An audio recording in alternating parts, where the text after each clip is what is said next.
You're listening to Worth Electronics What's Up Radio podcast, where each week we are seeing what's up in the world of electronics and PCB design.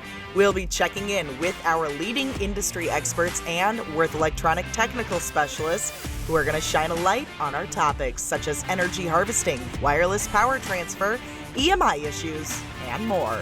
Tune in to get technical design tips and applications during your commute, at your desk, or wherever you might be with Worth Electronic What's Up podcast. So last week, we replayed one of our most popular webinars. It was Basics of Power Inductors. Our presenter, George Slama, is a senior application and content engineer with Worth Electronic, and he comes with many years of experience. This webinar on inductors actually finished with the flyback transformer, and today we continue our series on power with the sequel webinar, Basics of Power Transformers. So what is different about transformers? Well, transformers do not store energy, but transfer it instantaneously while providing two key functions. First, they provide galvanic isolation between separate circuits for electrical safety. This greatly affects their construction because of international safety standards. Second, their turns ratio allows them to reduce or boost the voltage or current. This is useful in switching power supplies because it allows using a more optimal duty cycle for better efficiency.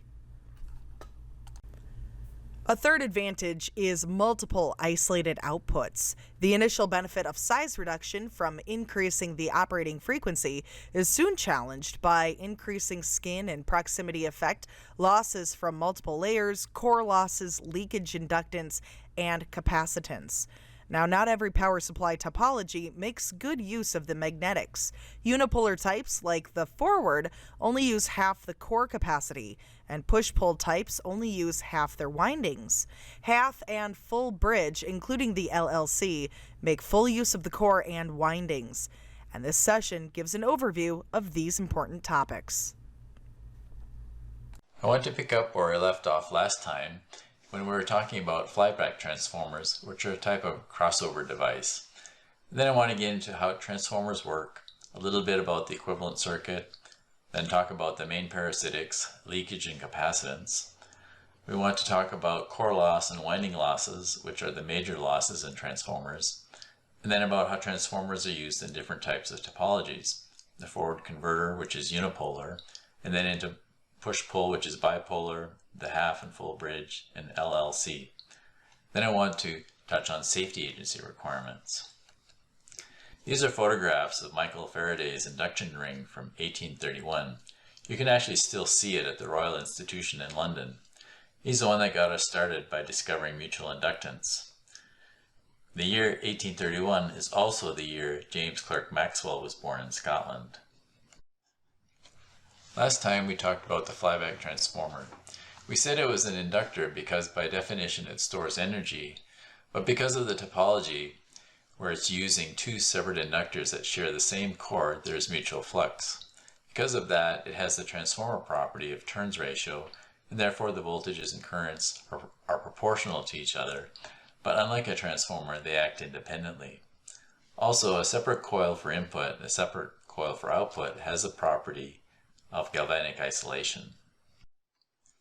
So to recap, we use an inductor to impede the flow of current, and we use it to store and release energy from its magnetic field. The transformer, on the other hand, transfers energy instantaneously through its magnetic field. It does not store energy, and it's used to change voltage and current and to provide galvanic isolation. It's interesting to note that it wasn't until 1885, more than 50 years after Michael Faraday's induction ring, that the term transformer was first used. These Hungarians, Bladley, Derry, and Zipernowski, were the first to use the word transformer when they filed a patent for this device, which you can see in the lower right. By the way, you can also see this at the museum in Munich, Germany today. I want to point out how extensively magnetics are used in switchboard power supplies. You can see in this example of an open frame power supply how many different magnetics are used. In order to be a good power supply designer, it's important to understand how they work because they play a critical role and have a big influence on performance. One of the main features a transformer brings is galvanic isolation. That's isolation with no direct electrical connection between the input and the output. It's a safety requirement, and you can see in this schematic where they have nicely delineated where the isolation barrier is. The transformer is a component that transfers the power across the barrier through the magnetic field. And on this circuit board, it's clearly shown where the safety barrier isolation is. There's a minimum distance for creepage and clearance, which we'll talk about later in the presentation. The transformer spans this gap, but it too must maintain the same distances inside it. Conceptually, a transformer works quite simply. You have a high permeability magnetic core that links two windings together. We typically call one winding the primary, which is connected to the source, and the other the secondary winding, which is connected to the load. When the current flows through the windings, a magnetic field is created. The field is magnified by the core's permeability, and it links the two windings together. The flux, voltage, and turns are linked by Faraday's law, making voltage proportional to the turns. With this, we can boost or reduce voltage simply by changing the turns of the secondary. Because energy cannot be created or destroyed, in the ideal case, power coming out of the transformer must be the same as going in. Therefore, the currents in each winding change inversely with the voltage. This flexibility allows us to design a low voltage, high current welding transformer or a high voltage ignition coil using the same principles. The little dots which you see on schematics are called polarity dots, and they indicate the polarity of the winding. The dot end of all windings have the same voltage polarity. This helps you to connect windings in series or parallel if needed.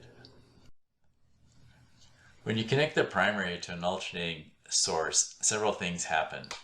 There's some current flowing in the primary, and this current is limited by the impedance of the windings, which is based on the inductance, which in turn is based on the permeability of the core material and the number of turns in the magnetic path length. This current creates magnetic flux within the core. We call this magnetizing current. The secondary is open, not connected. There's no power being delivered, so whatever power is being consumed is only to magnetize the core. Since it's not being delivered to the load, it's a loss.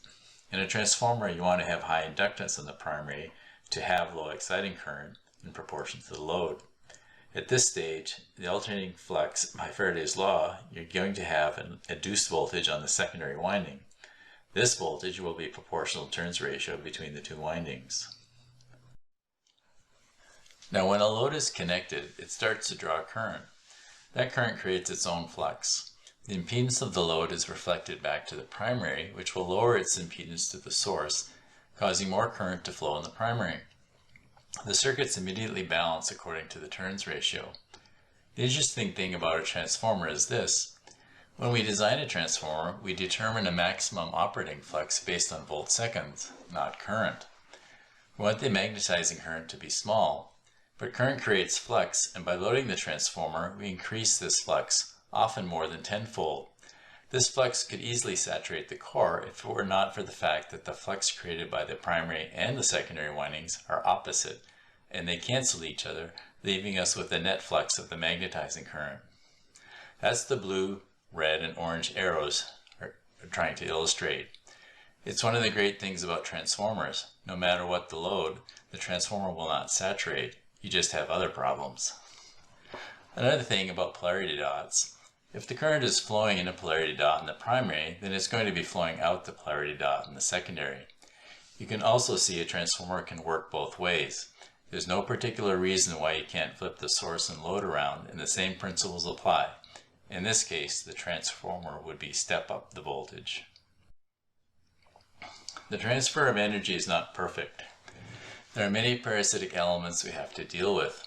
Most obvious is DC resistance of the windings themselves. There's going to be some leakage inductance because the fluxes generated by the primary and secondary do not link completely with each other. Leakage represents a small amount of stored energy. In addition, there will be some AC winding losses depending on winding layering and the frequency of operation of each of these coils. There'll be some intra-winding capacitance, that's between the turns, because you have voltage gradients and differentials. This will ultimately ring with the inductance at a frequency we call self-resonance. There's also going to be some intra-winding capacitance that's between the windings, and that will be able to pass common mode noise. One measure of leakage inductance and its effect on a transformer is called coupling factor, with a small letter k. It's a number between 0 and 1, where 1 is perfect coupling. Good transformers couple very well. If you had only 1% of leakage inductance, the coupling would be 0.995. So transformers are very efficient, especially when you have a good high permeability core.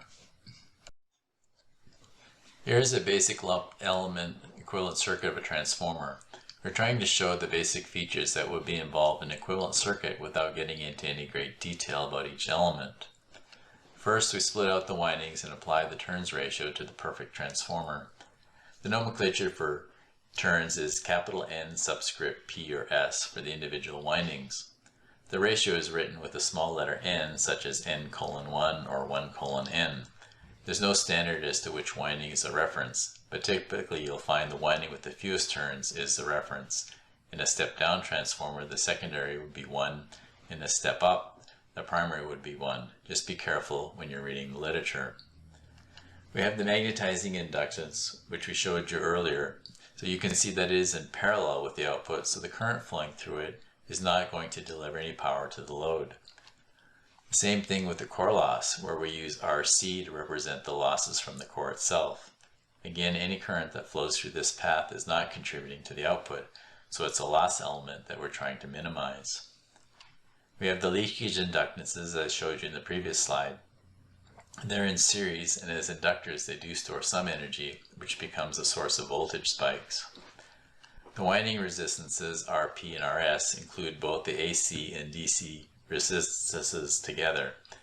You can see these series elements create a voltage divider, which means that the voltage across the perfect winding is less than the input voltage. If you had a 100 volt source, the voltage at the perfect winding might only be 97 volts. Then you transfer it by the turns ratio and lose some more across the secondary side series elements. We know that the voltage drop across the resistance is proportional to current, which means that this voltage divider is dynamic. The term regulation is used to describe the change in secondary voltage between no load and full load. There's also the intra-winding capacitance. This is the capacitance of the winding turns. It's in parallel element, so any current going through it is not going to make its way to the load, making it a loss element. The interwinding capacitance provides a bypass for high frequency currents. Sometimes you'll see equivalent circuits with a capacitor on top and bottom, which makes it easy to visualize common mode signals passing through your transformer. This is something that has to be considered more and more as switching speeds increase with silicon carbide and gallium nitride. It's interesting to note that all the elements circled in red are frequency dependent, so they're impedances, not fixed values.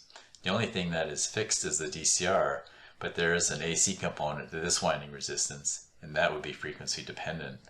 AC winding resistances and core losses are challenging to model, and several interesting methods have been proposed over the years, but we can't cover them here. Sometimes you'll see all the secondary side elements transferred to the primary side, and this can be done by the square of the turns ratio because they're all impedances. Even though the amount of leakage inductance is small, it's one of the main parasitics that we have to deal with. The leakage inductance is based on the physical construction of the transformer. If you look at the formula for inductance of a long solenoid, you can see that mu naught times turns squared times the area of the coil divided by the length gives inductance. When you calculate leakage inductance, it's exactly the same formula, with the only difference being the area is the area between the windings and partially into the windings.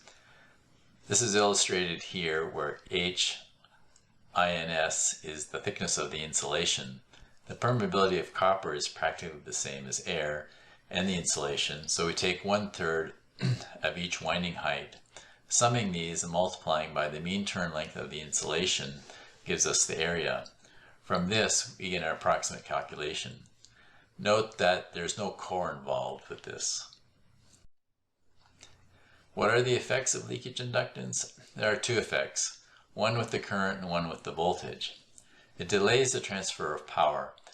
For current, the inductance limits the rate of rise of current. So instead of a perfectly perpendicular rise, it has a small slope that delays the current rise.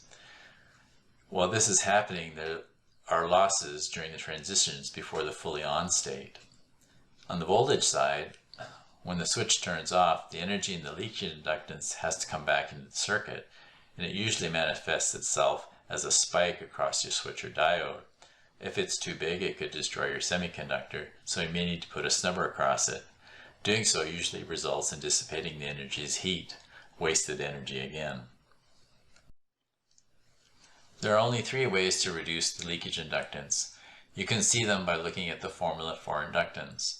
The best way is to reduce the number of turns because that's a squared element with the most impact.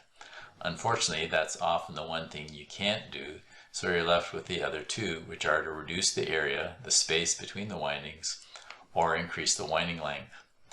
The windings that carry the highest power have the strongest fields, so they should be next to each other. Putting an auxiliary winding between a primary and secondary is not always the best idea. Sometimes you must because you need a shield. You want to minimize the thickness of insulation between the windings, but safety requirements dictate minimums. Solid shields, as already mentioned, should be avoided. If you could use bifilar windings. These are not used in power transformers, but they are commonly used in signal transformers. Increasing the winding length is one of the easiest things you can do. You want long windings with few layers, and the way to do that is to split it by interleaving one of the windings. One split in a power transformer is the most effective because each split requires extra insulation. This effectively doubles the winding length. It's important to use the same winding length on all of the windings, no partial layers. They need to be spread out. Often parallel strands are used to fill up space. If you're using a C core or a U core, you can use 2-coil construction where you put half your primary and secondary in one coil and the other half primary and secondary on the other coil, joining them in series. This effectively is the same thing as interleaving. You're increasing the winding length. Anything you do to reduce the leakage inductance in all probability is going to increase the winding-to-winding capacitance. Every time you energize a transformer, you're going to have voltage gradients all over the place. And where you have voltage gradients, you're going to have capacitance. It's between the turns, between the layers, between the windings, between the terminals, between the core and the windings, and between the core and the terminals. It's going to be everywhere. And this is all stored energy that it does not get used in the circuit. What are the effects of winding capacitance? For voltage, it slows the rise time of the leading voltage edge because with capacitors it takes time to change voltage, but current can change instantaneously. That instantaneous current shows up as current spikes. If you go back to the equivalent circuit we looked at earlier, the first element was a capacitor. When the switch turns on, any stray capacitance gets charged first, resulting in a voltage spike on the current waveform instead of a nice clean ramp starting from 0 because there's nothing to stop the current. Of course, in any type of current mode controlled converter, if this spike were to exceed the peak current limit, it would shut down, not the behavior you want. The spikes also create noise that you have to deal with as well. Capacitance is going to limit the operating frequency of your transformer because it resonates with the inductances, and you have a practical limit to the frequency response of any transformer. Again, you can very roughly calculate the winding-to-winding capacitance based on the principle that we consider the windings to be solid sheets. Just imagine the facing layers as place of your capacitor. There's a distance between them filled with a dielectric. Using the mean turn length and the winding width to determine the plate area, the distance between them, and the permittivity of free space, and the permittivity of dielectric, yields the capacitance.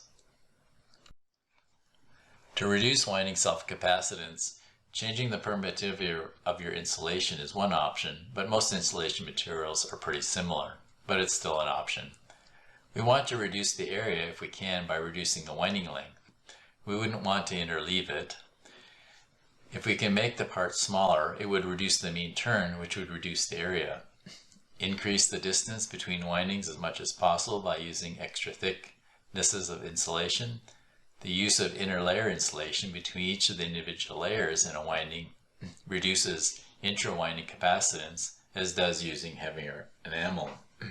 avoid bifilar windings, redistribute the voltage and the charge by using multiple section bobbins, progressive bank winding or Z winding, which is where you wind across and then you jump back to the beginning and you wind across again and jump back and so on, versus the winding back and forth across the length, which is called C winding. And you can use a Faraday shield to drain away any charge, which is sometimes used between primary and secondary. As I iterated before, techniques to reduce winding capacitance usually increase the leakage inductance. Core loss is one of the major losses we have in transformers. We looked at this last time with inductor core materials. Recall that core loss varies with frequency, with flex level, varies with temperature, and it even varies with your waveform and especially your duty cycle and the volt seconds you're applying. I showed curves like these where you can see many of the variations. It's important to note that core loss lines are not parallel to each other, so the slope does vary a little with the frequency. All these types of curves are generated from sine waves for consistency. The measurements are used to create coefficients for the Steinmetz equation, K, alpha, and beta. For ferrite, alpha, the frequency component, is around 1.6, and beta, the flex exponent, is between 2.5 and 3. This tells you higher flux density creates losses faster than high frequency.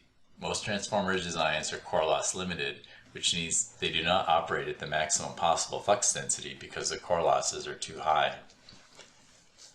Switching power supplies typically use rectangular waveforms, so it's one of the things that we have to deal with. Square waves, that is 50% duty cycle, are easy because generally they have about 15% lower losses than the curves indicate. Just use them as they are, which gives built-in margin. Rectangular waves, those with on times less than 50%, get more inaccurate as the duty cycle decreases. There have been a lot of modifications to the original Steinmetz equation in the hopes of using sine wave parameters to estimate rectangular wave results. These have met with varying levels of success and adaptation.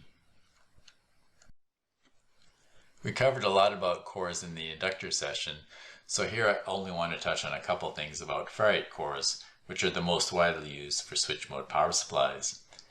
The concept of using metal oxides as a high-frequency material was first proposed by Hilpert in Germany in 1909, but did not successfully make any useful material. The first successful ferrite was developed in Japan in 1930 by Kato and Taki, who went on to form the TTK Corporation. The first nickel, zinc, and magnesium zinc came from Schnook at Philips in the Netherlands in 1945. There have been a lot of improvements in ferrite materials, mostly by purifying the raw materials. It seems all possible combinations of materials have been tried, and they continue to work on it.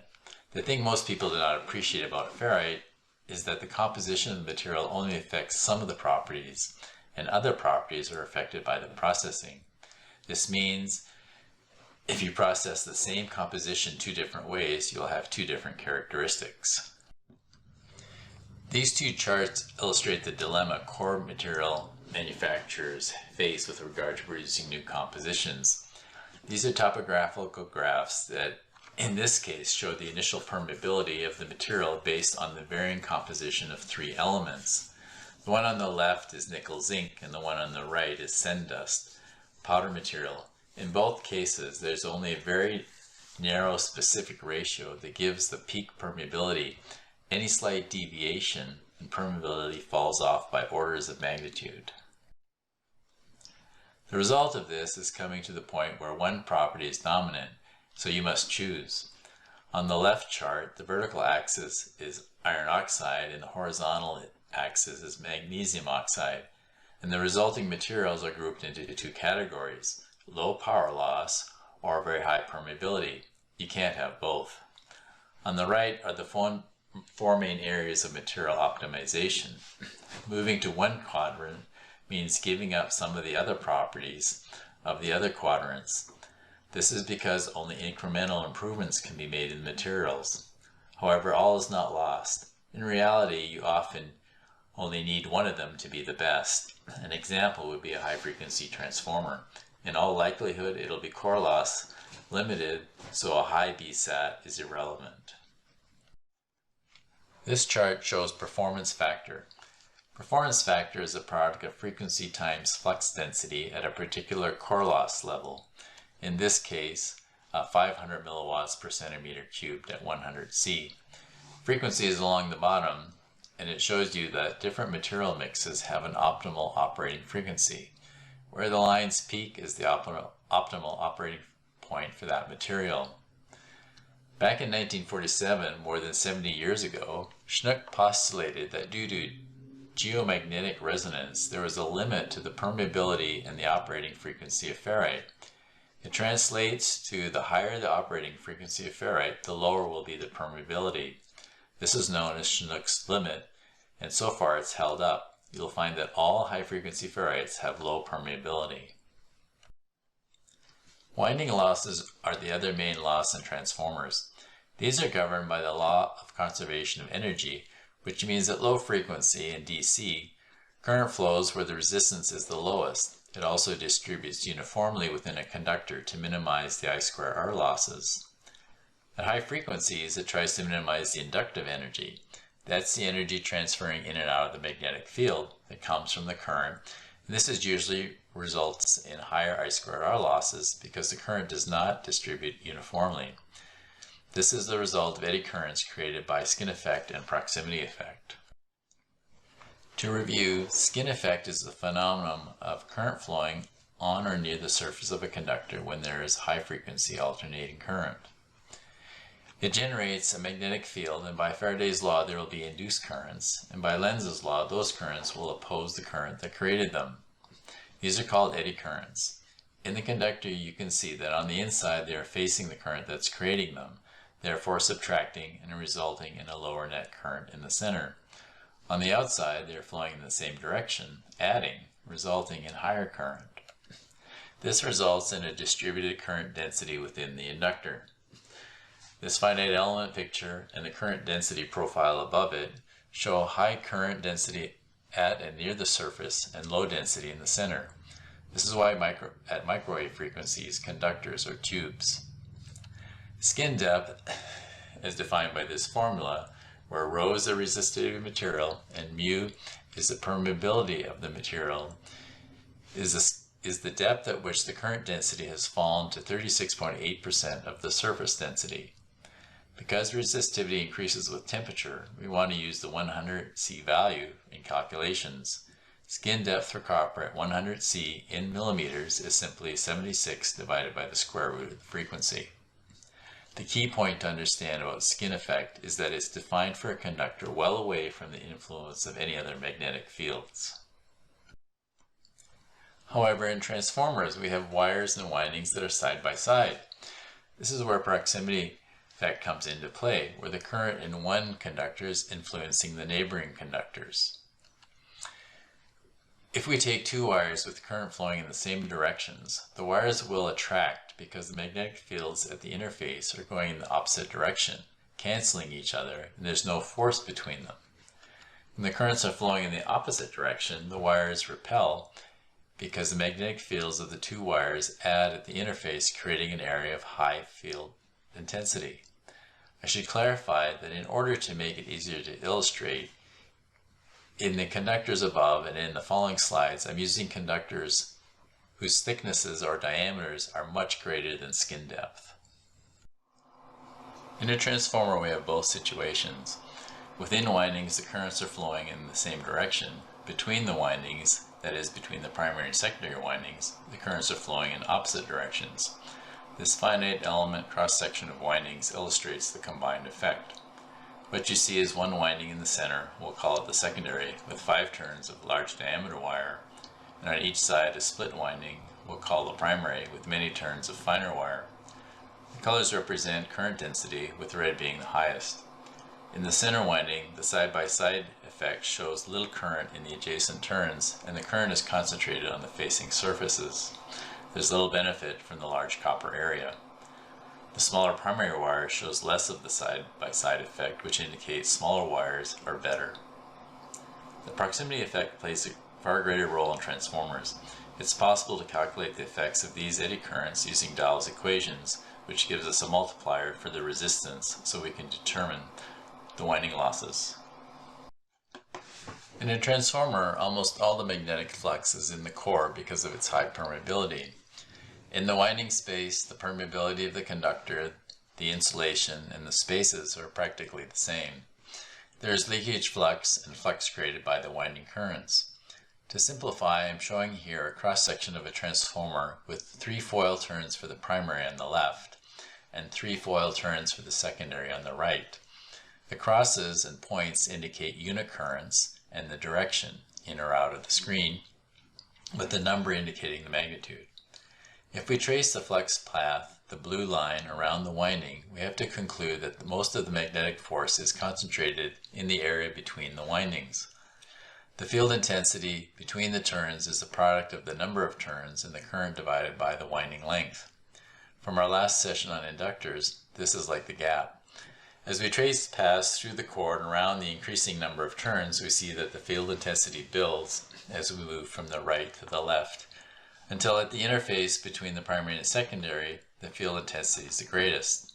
This is consistent with the previous slides. The primary current flows in the opposite direction, so the field intensity then decreases. At the same time that a unit of current on the right is going into the page, it's inducing a unit of current into the adjacent turn going in the opposite direction. Because these two turns are joined together in series, you can only have 1 unit of current net, so you have to have a second unit that's induced in to counteract the first, to cancel it. But now I have 2 units, which will induce 2 more units of current on this side, plus the original current. You can see how this builds quickly. The result of all these actual circuit and induced currents is higher power loss within the winding. In the first layer you have the expected I squared R losses, but in the second layer you have the I squared R loss from the induced current on the right side of the foil plus the I squared R losses on the left, where there is twice the current squared. That means 4 times the power loss plus 1 equals 5 times total for just this layer. It gets worse with each layer. The third layer has both 2 squared and 3 squared for a total of 13 times the winding loss. This builds up very quickly because there are 2 exponents. The higher the frequency, the shallower the skin depth, which means the need for smaller conductors. By the way, the same thing happens in inductors. Now you know why we want the fewest number of winding layers in high-frequency transformers. Back a couple of slides, I showed how field intensity builds up with turns, current, and the number of layers. MMF diagrams are a way to show this in a graph. Here's a transformer with 3 layers of 4 turns for both the primary and the secondary. The force builds up until the current reverses.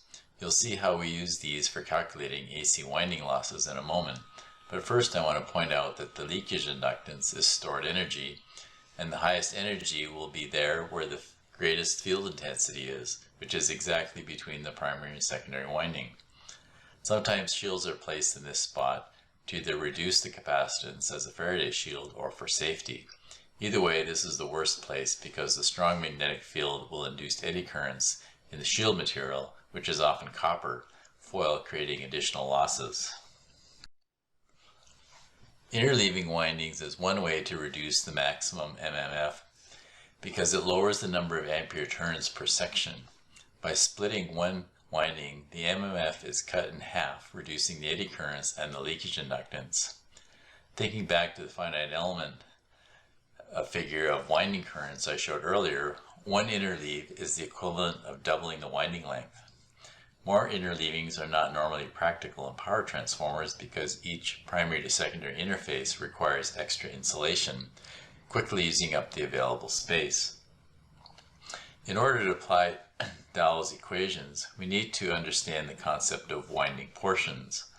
A winding portion is a group of layers that contain one position of 0 MMF and one position of minimum or maximum MMF. For a 2-winding transformer, each winding would be a portion. For an interleaved one, as shown here, the inner and outer windings are a portion, and the center winding is divided into 2 portions because the MMF passes through 0.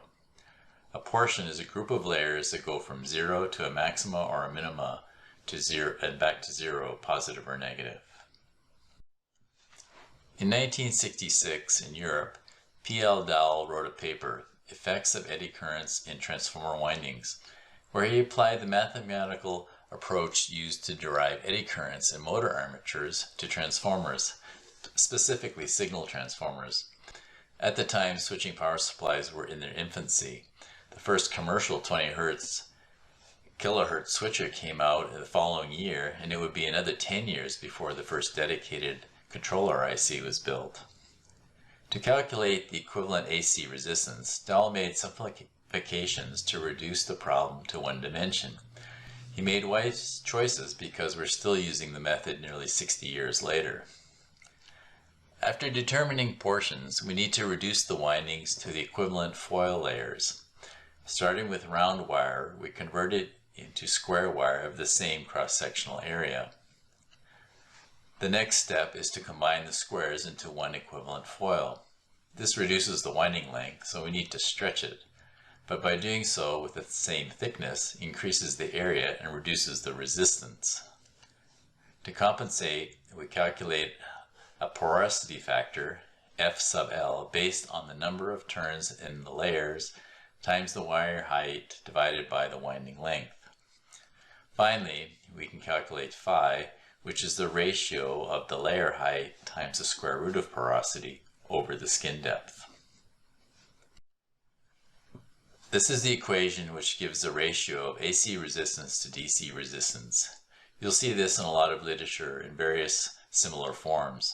It's quite involved, but if you enter it into an Excel spreadsheet or MathCAD or MATLAB, once you've done it, and from then on, you'll just enter a few parameters each time. This is what you get if you plot a series. The vertical axis, F sub R, which is the ratio of AC resistance over DC resistance. The horizontal axis is phi, which we calculated 2 slides previous.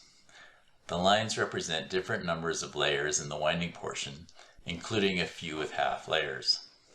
The goal is to be under the red line, which means your AC resistance is only 1.5 times your DC resistance. You can see it doesn't take much to go above the line. On the right side, all the lines become linear and parallel because at this point the conductor is so much greater than the skin depth that it's just a constant ratio. If you normalize this chart by dividing FR by phi again, you get this chart, which clearly shows that for every number of layers there's a minimum FR, and you can never achieve an FR of 1 with more than one layer. If you look at the top layer line for 10 layers, the best you can do for an FR is just over 3, which means the AC resistance will be 3 times the DC resistance. You can also go too far to the left and make the wire size too small. Another way to look at it is presented by Snelling in his book Soft Ferrite. Here the red line is the same FR line equals 1.5 on the left, but the vertical axis is now phi, and the horizontal axis is now the number of layers. Using the formula in the upper right, you can calculate and plot a slope based on your winding length, porosity, turns, and skin depth to determine the optimal number of layers for that combination, where they intersect the F sub R line. The forward converter is the first topology that uses a true transformer where energy is transferred instantly. It's an isolated form of buck regulator. The transformer with its own switch and rectifying diode supplies pulses to the buck regulator portion. This is very convenient when there needs to be a large change in voltage, say from 48 volts to 1 volt. A straight buck regulator would be using a 2% duty cycle, but with a transformer, the turns ratio can reduce the voltage and the duty cycle can be closer to 50%, ideal for both the transformer and the filter inductor. When we close the switch, the current flows through the primary, and at the same time the secondary diode D2 conducts. Power is transferred instantly and supplies the inductor, building up the magnetic field as in a buck converter. Diode D3 is blocking and the capacitor is supplying most of the load current. D1 in the reset circuit is blocking. When the switch opens, D3 conducts and the energy in the inductor can resupply the capacitor and the load. On the primary side, D1 also conducts, resetting the core through the reset winding. The forward converter uses a unipolar pulse, so it operates only in one quadrant. The on time drives the core up the BH curve, and the reset drives it back down. Normally the turns of each winding are the same, therefore the T on must equal T off, limiting the duty cycle to 50% max. The reset winding only carries magnetizing current, so it's much smaller wire size, often wound bifilar with a primary. This shows in more detail the concept of reset and what you must watch out for. In these BH curves, the blue dashed line is an ungapped core, which is what you want to use for a transformer, and the orange is a gapped core that you'd use for an inductor. The remnant points are different. You have less flux range swing delta B with the ungapped and less energy storage. Remember, in a transformer you do not want energy storage. The on time drives the flux up and the reset drives it back. If it didn't, by only going one direction, the core would eventually go into saturation. Here you can see the benefit of Farrax-Cube's method using BH curves. It lets you see more easily where the remnant point is, which is not always given in the tables. The reset concept is that there must be an equal amount of applied volt seconds and reset volt seconds applied to reset the core. When the primary and reset winding have the same number of turns, the time and voltage are the same, and that limits the duty cycle to 50%. But you can go higher than 50% duty cycle if you increase the reset voltage by increasing the reset turns, or you can go the other way around. It's all a matter of equal areas shown in these waveforms. This principle of equal volt seconds applies to all bipolar waveforms as well, which do it naturally, but if they're not equal, then the result is flux drift, which could also cause core saturation. If a second switch is added to the high side and a couple of diodes, you have a two-switch forward converter. With this arrangement, you can dispense with the reset winding. It's a very rugged circuit because it also divides up the source voltage, and the switch stress is limited. It operates by turning on both switches at the same time. D1 and D2 are reverse bias blocking. When the switches turn off, the polarity reverses and the diodes conduct, returning the magnetizing energy to the source and resetting the core and clamping the voltages to the supply rail. The price is extra components and a high side drive.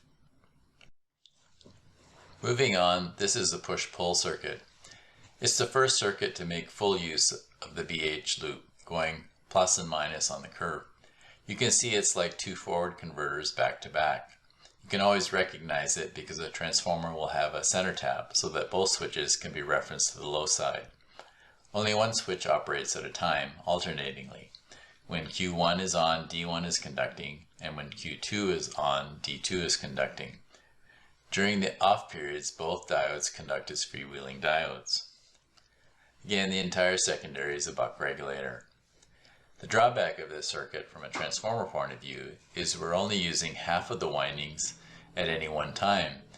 It's like building two transformers on one core because each primary has the full input voltage at the input and you're only using one at a time. Though it makes good use of the core, it's not the best use of the winding space.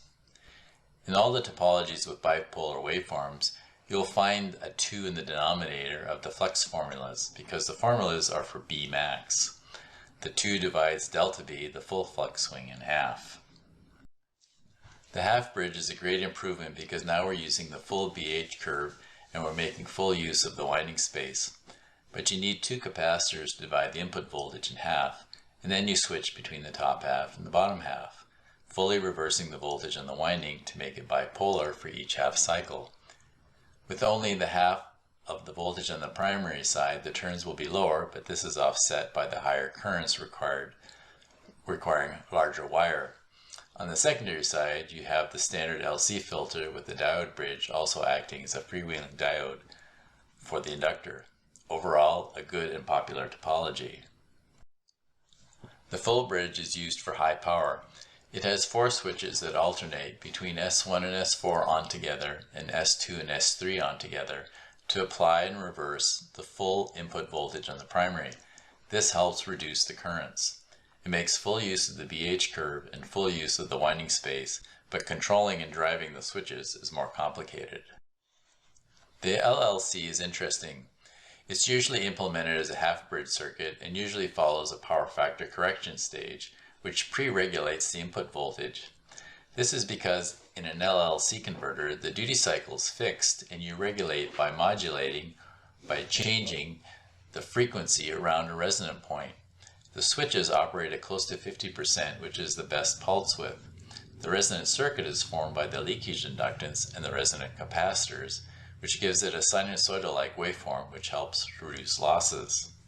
From a transformer point of view, the interesting thing is the resonant inductor is the leakage inductance of the transformer. So you only have one magnetic device, even though the schematic shows two. This makes the design a little bit more challenging because now you have to incorporate a significant amount of leakage inductance, which you normally try to avoid. But it makes good use of the core and the winding space. Because transformers are used for isolation, they usually have to meet some safety agency standards. The standards today for most electronic equipment is IEC 62368-1, which replaces the IEC 60950-1. It places requirements on the entire system being built for electrical safety, energy safety, mechanical safety, heat and fire hazards, chemical hazards, and radiation hazards. It's a new standard, a bit different from the old one in that it's based on what they call hazard-based engineering. This is where you identify a source of a hazard, classify it, identify the transfer mechanisms to the operator, and then how to safeguard against it. For electrical safety in transformers, this usually means some kind of minimum insulation thickness and/or layers of insulation, plus some creepage and clearance distances. One of the key differences between IEC 62368-1 over the previous standard is that they're trying to go away from being prescriptive-based to being more performance-based. In the old standard, they told you exactly what to do. In the new standard, it does the same, but it leaves the option open for new technologies. It allows you to demonstrate performance and to adapt new technologies without rewriting a standard. This is an example of how creepage and clearance distances are defined in the standard. Creepage is distance along a surface, the red lines in these figures, and clearance is the distance through air, the green lines. Both must be maintained in all parts of a transformer, where often the most difficult point is where the wires from the windings come out to the pins or leads. The amount of creepage and clearance depends on the safety level that's required, working voltages, the environment known as pollution index, and the insulation material.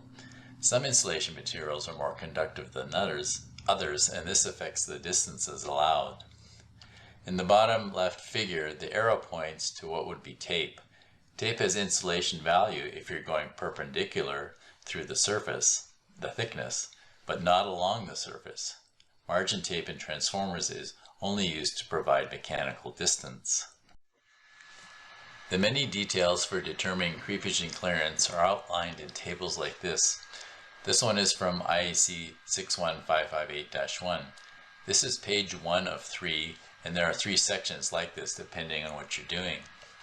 It shows the many things that you have to be considered: the circuit topology, the type of insulation, measurements, what pollution degree your device will be used in.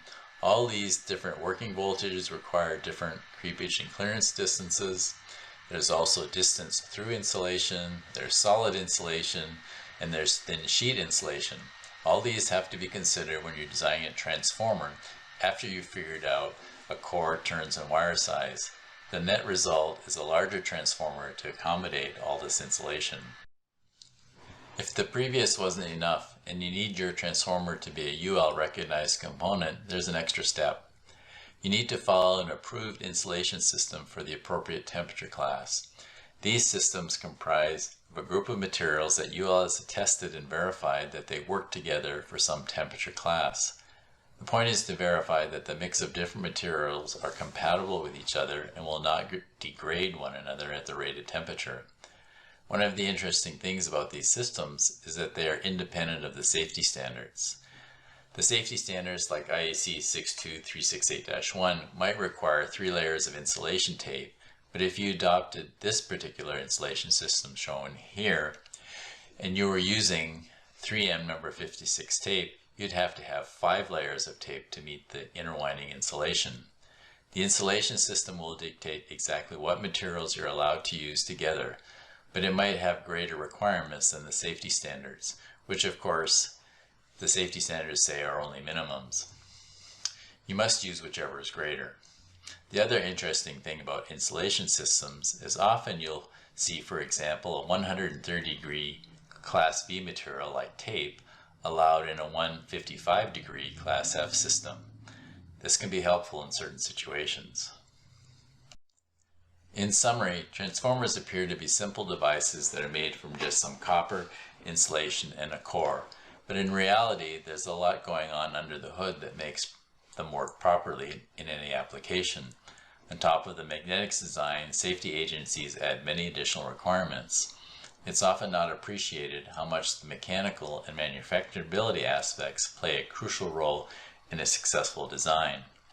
We have many resources available to you, which include a wide selection of standard transformers for common applications, which you can easily access at we-online.com/redexpert. Nevertheless, for many reasons, a standard part may not fit your projects and you need a special. They're only a call away at Worth Electronics Midcom.